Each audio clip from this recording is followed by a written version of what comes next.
Ngayon mga chongs ay pag-usapan natin yung tungkol sa pagkapanalo ngayon ni Marcelito Pumoy sa PGT or Pilipinas Got Talent. So bago po yan mga chongs, no? Kape muna tayo. Kaya yung mga chongs, sarap pang kape sa umaga. Ayan.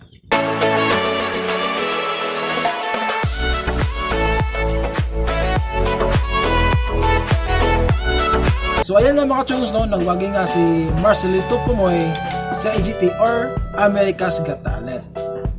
Kung titingnan po natin mga chong sa America's Got Talent winner.com ay makikita natin doon na si Marcelito Pumoy ay isa sa mga nanguna sa audience voting.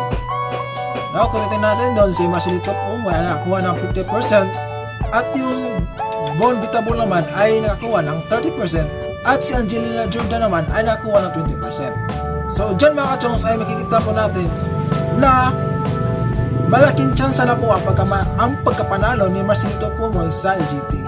So sa kabila nga ng issue dun sa last performance ni Marcelito sa Grand Finals ay nagawa pa din niya na mapahanga yung mga audience tsaka yung tatlong judges na sina Heidi, Alicia at si Howie. At isa lang hindi napabilib din ay si Simon Cowell, no?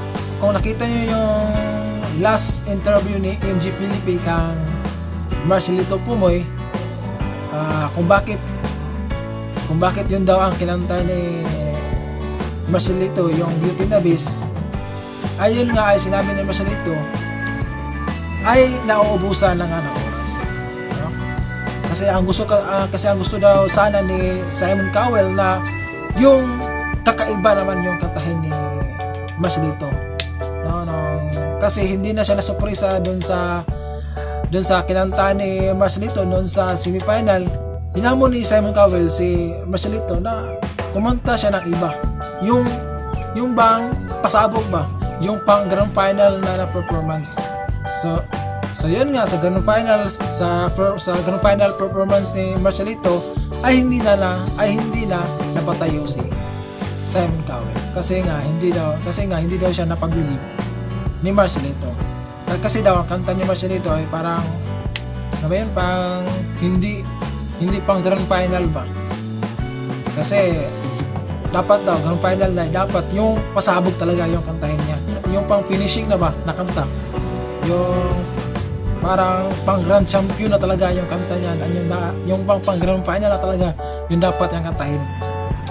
So sa kabila yan mga chong ay yung mga audience ay napahanga pa din kang Marcelito.